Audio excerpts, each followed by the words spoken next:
Good afternoon, Facebook, YouTube, and Twitter. This is Rich again, back for your second video blog of the day for Friday, November 6th, 2015, around 5:52 in the afternoon. Record-breaking temperatures today, highs in the middle to upper 70s, which is pretty good. And this is probably going to be the last day of the year in the Merrimack Valley area in southern New England and northern New England, with temperatures as high as the mid 70s. But you never know and stuff like that. It's going to be a cooler weekend. Back to reality tomorrow and Sunday. Some news to report. The NHL Board of Governors is going to not take a vote on expansion in December. That's the rumor going around and stuff, and I don't know why and stuff, because maybe they're not interested in bringing in Las Vegas and Quebec City at this point, but you never know and stuff. It's just a rumor, and it's happy National I Love Your Lawyer Day, so hopefully you love your lawyer if you have one. And that's about it on the news. My second video subject of the day is about the NFL on TNT. The National Football League had games on TNT, Turner Network Television, for about 8 years, from 1990 through 1997. Approximately 9 games a year were on TNT. They took care of the first half of the NFL schedule, while ESPN took the second half of the Sunday night schedule and stuff. And it started when Turner Network Television signed a contract with the NFL to carry football games on Sunday nights in the late 1980s and stuff to begin in 1990. TNT was only a 2-year-old cable network, and putting NFL games on there brought it instant credibility and stuff. And its first regular season game occurred on September 9th, 1990, and calling the action for the first couple of years for the play-by-play announcer was Skip Carey, who was known for being the Atlanta Braves announcer and also NBA announcer for Turner Sports. And the color man was former LA Rams quarterback Pat Hayden. And the sideline reporter was Craig Sager. He had some of his outrageous sports quotes and stuff. And before the NFL on TNT, they had a pregame show, which was about an hour long. It was hosted by Ernie Johnson.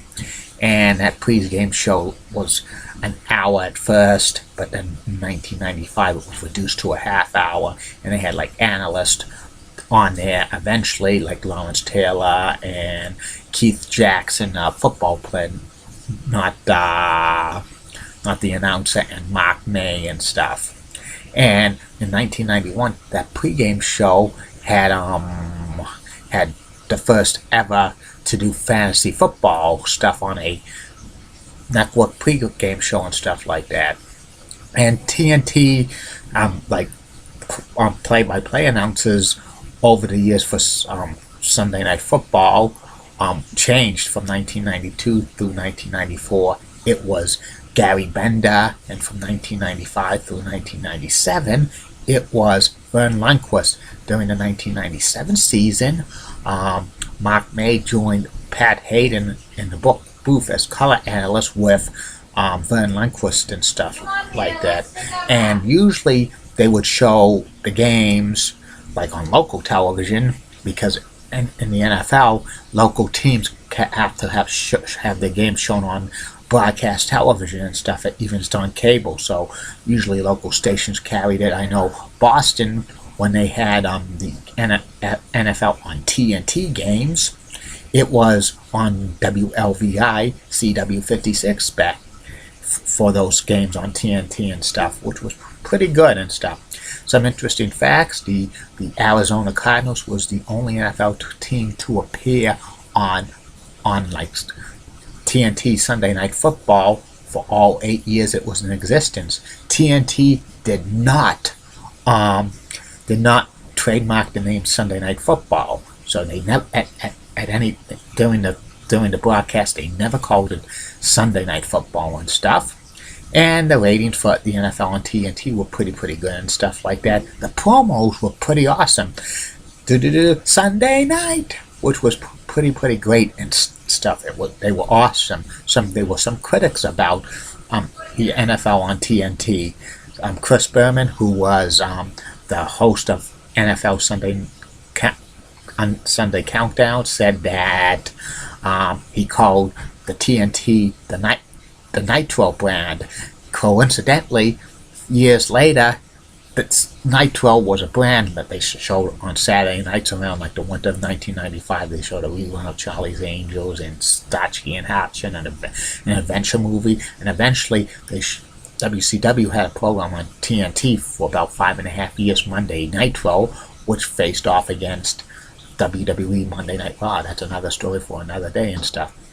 And at the end of each NFL on TNT season, they would have like Friday night and Saturday night. It would be at the Super Bowl, and it was a mix of entertainment and the previews of the games, of the big Super Bowl games. It was held at like the Super Bowl site. Ernie Johnson and the analysts were there and stuff to discuss about it. And the NFL on TNT I thought it was pretty good and stuff.